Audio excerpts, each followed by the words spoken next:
Welcome again in the C programming tutorial of Excellence Hacking. तो अभी तक जैसे कि हम लोगों ने लूप्स की सीरीज को देख रहा था कि सी प्रोग्रामिंग में हम लोग लूप को कैसे यूज़ करते हैं। पिछली वीडियो में हम लोगों ने देखा भी था कि फॉर लूप कैसे यूज होता है, वाइल लूप कैसे होता है और एक्चुअल लूप मतलब काम कैसे करता है। तो आज हम लोग इसी लूप सीरीज के लास्ट टॉपिक्स को पढ़ने वाले हैं। यहाँ पे हम लोग दो लूप्स को देखने वाले हैं। मेन एक पढ़ने वाले वैसे एक ही लूप है, लेकिन उसके एक नए कॉन्सेप्ट हैं जिसको हम लोग नेस्टेड लूप के नाम से जानते हैं। तो हम इस सीरीज में देखने वाले हैं कि डू वाइल लूप क्या होता है और नेस्टेड लूप क्या होता है। तो दोस्तों, अभी तक आपने इस चैनल को अगर सब्सक्राइब नहीं किया है तो please subscribe this channel and share with your friends also. So let's go start.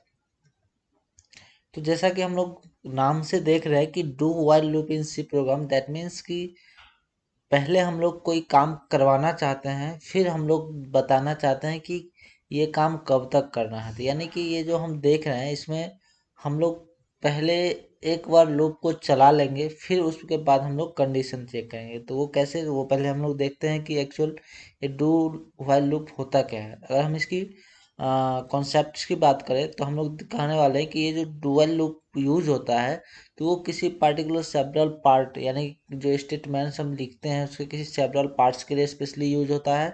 और हम दूसरा इस चीज़ को कह सकते हैं कि ये लूप हम तभी यूज करते हैं जब हमको एटलीस्ट एक बार जो है उस लूप को एग्जीक्यूट करना होता है। ठीक है, तो यानी कि ये डू व्हाइल लूप एक ऐसा लूप है जिसमें आप किसी भी तरह के कंडीशंस को रखो तो वो एटलीस्ट वन टाइम वो एग्जीक्यूट होगा ही होगा।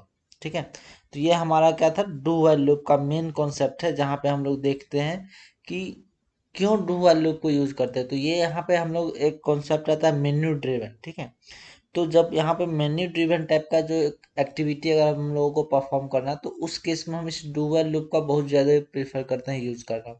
क्योंकि इसमें क्या होता है कि एंड यूजर के पास जो है सो मतलब वो अथॉरिटी होती है कि इस लूप को वो टर्मिनेट कर सके। ठीक है, टर्मिनेट मीन्स कि ये एक ऐसा फंक्शनलिटी जहाँ पे वो जो लूप होगा वो ख़त्म होगा बाय एंड यूजर। उसमें हम लोग डिफाइन नहीं करेंगे, हम प्रोग्रामर डिफाइन नहीं करेंगे कि ये लूप कब ख़त्म होगा।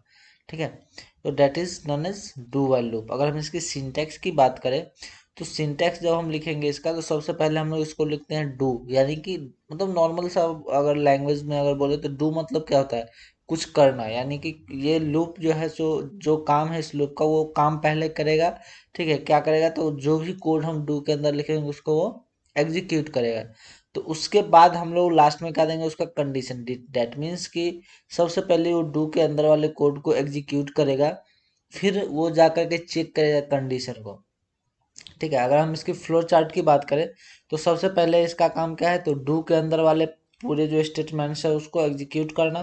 फिर उसके अकॉर्डिंग हम लोग जो है सो क्या करेंगे, उसके बाद उसका कंडीशंस लिखेंगे कि कैसा कंडीशंस होगा और ये कब तक स्टेटमेंट एग्जीक्यूट होगा। ठीक है, उसके बाद अगर ये कंडीशन ट्रू होता है और ये हमारा जो भी कंडीशन हमने लिखा वो अगर ट्रू होता है तो फिर से वो क्या करेगा, स्टेटमेंट पे जाके उसको एग्जीक्यूट करेगा। अगर ये कंडीशन इन केस फेल होता है तो क्या करेगा, तो वो लूप से बाहर आ जाएगा, यानी वो लूप क्या हो जाएगा, टर्मिनेट हो जाएगा। ठीक है, तो this is a concept of do while loop. अगर हम इसकी एग्जांपल की बात करें तो देखिए, सबसे पहले हम लोग क्या करेंगे कि एक हम लोग इंटीजर ले लेते हैं आई इक्वल टू वन। ठीक है, उसके बाद हम लोग क्या करेंगे कि उसको ना डू वाइल के अंदर क्या करेंगे, प्रिंट करवा लेंगे। आई के वैल्यू को हम लोग क्या करेंगे, प्रिंट करवा लेंगे। प्रिंट टाइप से हम लोग जानते हैं कि आई की वैल्यू प्रिंट होती है। उसके बाद हम लोग क्या करेंगे कि हम उसको एक इंक्रीमेंट कर देंगे, क्योंकि हम यहाँ पे 1 to 10 प्रिंट करने वाले हैं। ठीक है, तो उसमें क्या होगा कि वन पहले वन प्रिंट करेगा, फिर वो कहाँ जाएगा, इंक्रीमेंट करेगा बाय वन। हम लोग जानते हैं इंक्रीमेंटल ऑपरेटर्स हम लोगों ने पढ़ा था, जिसमें हम लोग अगर प्लस डबल प्लस यूज करते हैं तो वहाँ पे क्या होता है, इंक्रीज बाय वन, एक से ज़्यादा मतलब एक इंक्रीज हो जाता है। और उसके बाद इस डू वाइल के स्टेटमेंट, ये हमारा क्या है, ये स्टेटमेंट है। ठीक है, ये हमारा स्टेटमेंट है। और दूसरा जो है हमारा, अब हम क्या करेंगे, कंडीशंस लिखेंगे। तो कंडीशंस के लिए हम लोग कहाँ से स्टार्ट करेंगे, तो वाइल के अंदर हम लोग कंडीशन लिखेंगे। While I is less than equal to 10, यानी कि ये हमको न क्या करना है, चेक करना है। सबसे फर्स्ट टाइम तो ये क्या करेगा, आई के वैल्यू को वो प्रिंट कर देगा, उसके बाद कंडीशन चेक करने जाएगा। ठीक है, तो अगर हम इसके आउटपुट को भी देखें तो उस आउटपुट में वन जो होगा वो क्या होगा, सबसे फर्स्ट टाइम विदाउट लूप में, ये कंडीशन विदाउट कंडीशन चेक किए वो क्या करेगा, वन को प्रिंट कर देगा, ठीक है। और दूसरा हमारा अब क्या होगा कि आई का वैल्यू को वो वैलिडेट करेगा कि क्या आई का वैल्यू जो है 10 से छोटा या बराबर है, तो ऑफ कोर्स छोटा है। तो वो फिर सेकेंड टाइम वो क्या करेगा, डू के अंदर जो भी स्टेटमेंट है उसको वो जा करके चेक करके प्रिंट करेगा।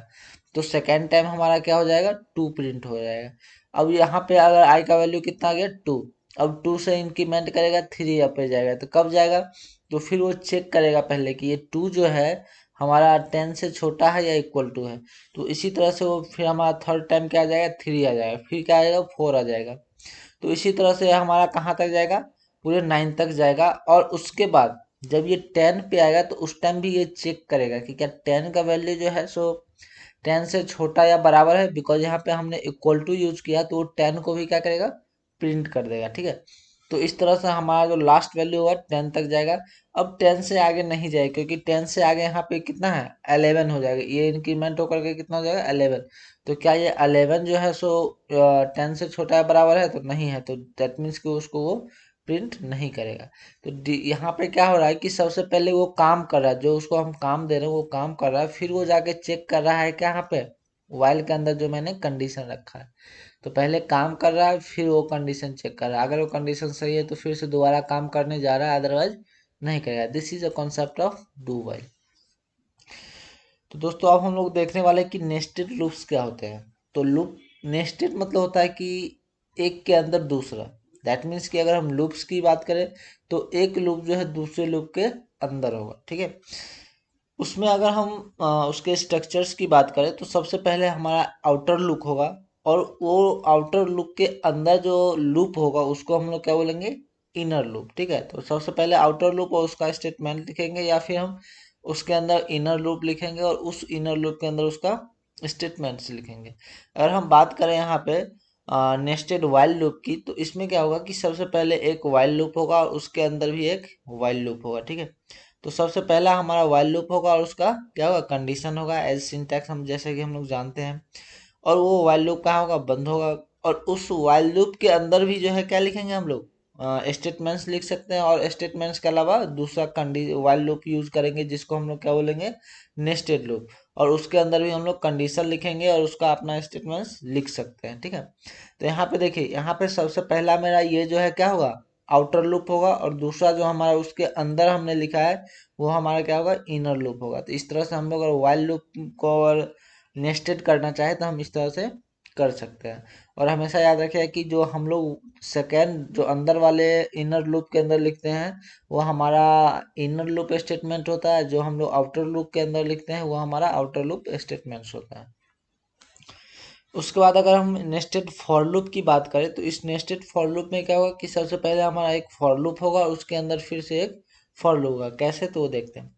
तो सबसे पहले हम लोग फॉर लूप में क्या करते हैं, एक फॉर कीवर्ड का यूज करते हुए उस लूप को स्टार्ट करते हैं, और उसके बाद उसका वैल्यू इनिशियलाइज करते हैं, और इनिशियलाइजेशन के बाद हम उसका क्या करते हैं, कंडीशन देते हैं, और फिर उसको अपडेट यानी इंक्रीमेंटल या डिक्रीमेंटल स्टेटमेंट्स को यूज करते हैं।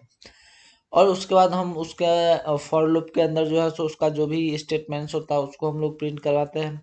अब सोचिए कि हमको इसके अंदर भी एक कंडीशन लगाना है, तो हम क्या करेंगे कि फिर एक फॉर लूप लगाएंगे उसके अंदर, ठीक है। और उसमें भी हम सेम चीज़ वही करेंगे जो हम फॉर लूप के अकॉर्डिंग करते हैं, इनिशियलाइज करेंगे, फिर उसका कंडीशन डिफाइन करेंगे, फिर उसको इंक्रीमेंटल या डिक्रीमेंटल स्टेटमेंट से अपडेट करेंगे। और उसके बाद हम उस फॉर लूप के अंदर भी हम क्या कर सकते हैं, उसका इनर लूप स्टेटमेंट लिख सकते हैं। तो चूंकि यहाँ पे क्या है, हमारा आउटर ये फॉर लूप है, आउटर फॉर लूप, उसके अंदर एक और फॉर लूप है जिसको हम लोग क्या बोलेंगे, इनर फॉर लूप। तो ये जो इस तरह से हम लोग फॉर लूप का यूज करें तो वो क्या है, एक के अंदर दूसरा है, that is known as nested loop. Okay, now we will move towards do while nested loop. अब इस डू व्हाइल नेस्टेड लूप में क्या होगा, इसमें भी हम लोग जैसे डू व्हाइल लूप्स के बारे में पढ़े हैं कि पहले वो क्या करता है, अभी जस्ट जो हम लोग देखे कि पहले वो काम करेगा फिर वो कंडीशन चेक करेगा, यानी कि जो हम स्टेटमेंट्स का एग्जीक्यूट करवाना चाहते हैं पहले वो एग्जीक्यूट करेगा फिर कंडीशन चेक करेगा। तो इस डू वाइल लूप में हम लोग क्या करेंगे, डू वाइल और उसके अंदर वाइल के अंदर हम लोग कंडीशन प्रिंट करवाएंगे। फिर सेकेंड टाइम जब वो दूसरा लूप लेंगे तो उसमें भी क्या होगा, डू वाइल लूप यूज करेंगे और उसमें कंडीशन प्रिंट्स करवाएंगे। तो ये हमारा जो सबसे फर्स्ट टाइम जो हम यहाँ पे ये जो लिखा है मैंने, ये क्या है, ये हमारा आउटर लूप से, और सेकेंड जो हमारा वो क्या हो जाएगा, इनर लूप हो जाएगा। ठीक है, तो मतलब नेस्टेड लूप का सीधा सा कॉन्सेप्ट है कि एक लूप मेन होगा जिसके अंदर एक दूसरा लूप होगा। जो हमारा आउटर लूप होगा वो उसके अंदर जो स्टेटमेंट लिखेंगे वो आउटर लूप स्टेटमेंट होगा। जो दूसरे लूप के अंदर यानी कि जो सेकेंडरी है हमारा, उसके अंदर जो हम लोग लिखेंगे वो हमारा इनर लूप स्टेटमेंट्स होगा। ठीक है, तो ये हमारा पूरे नेस्टेड लूप्स का कॉन्सेप्ट था। तो आज के लिए दोस्तों इतना ही। अब हम लोग सी प्रोग्रामिंग के अगले कॉन्सेप्ट्स के बारे में पढ़ेंगे। अभी तक आपको इस पूरे सीरीज में अगर कोई प्रॉब्लम आता है तो आप कमेंट बॉक्स में टाइप करके अपना प्रॉब्लम साझा कर सकते हैं। We will surely reply you. So that's it for today. Thank you.